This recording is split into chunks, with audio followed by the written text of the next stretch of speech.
একটি ডিম দিয়ে চুলায় তৈরি বার্থডে কেক। আজকের এই কেকটাতে A to Z রেসিপি আছে, সাথে ক্রিমও বানাতে পারবেন। কেক বানানোর জন্য একটা ডিমের সাদা অংশ নিয়ে নিচ্ছি, তারপর এখানে নিয়ে নিচ্ছি 1/4 কাপ চিনি, যেটা অল্প অল্প করে দিয়ে মিশিয়ে নিব। এভাবে করে বিট করতে থাকবো আর অল্প অল্প করে চিনিটা দিয়ে ভালো করে মিশিয়ে নিব। আর দেখা যাবে ডিমের এই সাদা অংশটা ফুম হতে শুরু করেছে। ফুম হওয়ার পর এখানে দিয়ে দিচ্ছি ডিমের কুসুম আর 1 চা চামচ ভ্যানিলা এসেন্স। আবারও একটু বিট করে নিয়েছি। এখন আমরা কেকে শুকনো উপকরণ চেলে নিচ্ছি। নিয়ে নিচ্ছি 1/2 কাপ ময়দা, 1 চা চামচ বেকিং পাউডার আর 1 টেবিল চামচ গুঁড়া দুধ। এই শুকনো উপকরণটা চেলে কেকের মিশ্রণের সাথে অল্প অল্প করে ঘুরিয়ে ঘুরিয়ে মিশিয়ে নিতে হবে। পুরোটা মিশ্রণ একবারে দেওয়া যাবে না, এভাবে করে দিতে হবে আর হালকা হাতে ঘুরিয়ে মিশিয়ে নিতে হবে।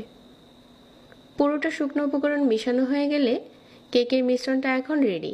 ঘনত্বটা ঠিক এরকম হয়েছে। এখন কেক বেক করার জন্য ছোট সাইজের একটা মল্ড নিয়েছি আর আগে থেকে বাটার পেপার বিছিয়ে তেল ব্রাশ করে দিলাম।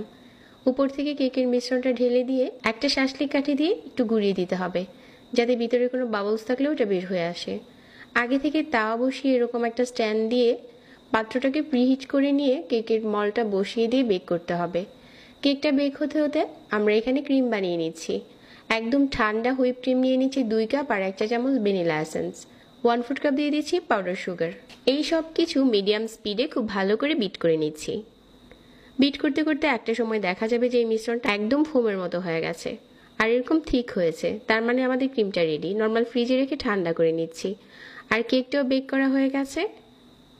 এই কেকটা যদি আপনারা ইলেকট্রিক ওভেনে বেক করেন তাহলে 160 দিয়ে 20 মিনিটের মতো বেক করতে হবে, কারণ একটা ডিমের কেক হতে বেশি সময় লাগে না।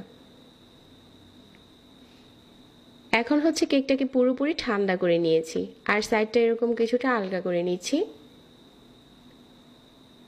এখন মল্ড থেকে খুলে এটা হচ্ছে আপনার পছন্দ মতো সাইজ করে কেটে নিতে হবে। আপনি চাইলে এটা 3টা স্লাইস করতে পারেন, আবার চাইলে 2টা স্লাইসও করা যাবে। উপরটা প্রথমে হচ্ছে এরকম কেটে নিচ্ছি, 2টা স্লাইস করে নিয়েছি। আর এখানে নিয়ে নিচ্ছি লিকুইড মিল্ক আর 1 টেবিল চামচ দিয়ে দিচ্ছি পাউডার সুগার। এখন বোর্ডে প্রথমে একটু হুইপ ক্রিম লাগিয়ে লিকুইড মিল্কটা কেকের মাঝে এরকম করে ব্রাশ করে দিয়ে দিচ্ছি। তবে আপনারা চাইলে এখানে সুগার সিরাপ ব্রাশ করতে পারেন। লিকুইড মিল্ক ব্রাশ করলে খেতে বেশি টেস্টি হয়। যে ক্রিমটা আগে থেকে বানিয়ে রেখেছিলাম, এখন প্রথম স্লাইসের উপরে ক্রিমটা এভাবে করে লাগিয়ে উপরে আবারও ক্রিম দিয়ে এভাবে করে কভার করে দিচ্ছি। আমি আজকে খুব সিম্পল একটা ডিজাইন দেখাচ্ছি, যাতে করে যে কেউ বানাতে পারে।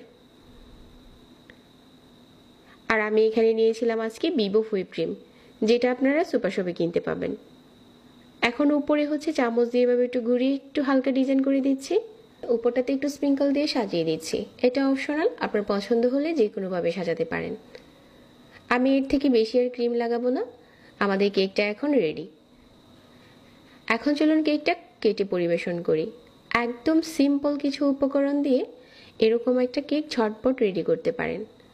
আজকে একদম সহজ রেসিপিতে শেয়ার করেছি, যে কেউ বানাতে পারবেন। যারা এতক্ষণ সাথে ছিলেন সবাইকে ধন্যবাদ জানাচ্ছি। আমার প্রতিনিয়ত নতুন রেসিপি পেতে পেজ ফলো করতে ভুলবেন না। আজকে এখানেই বিদায় নিচ্ছি। আল্লাহ হাফেজ।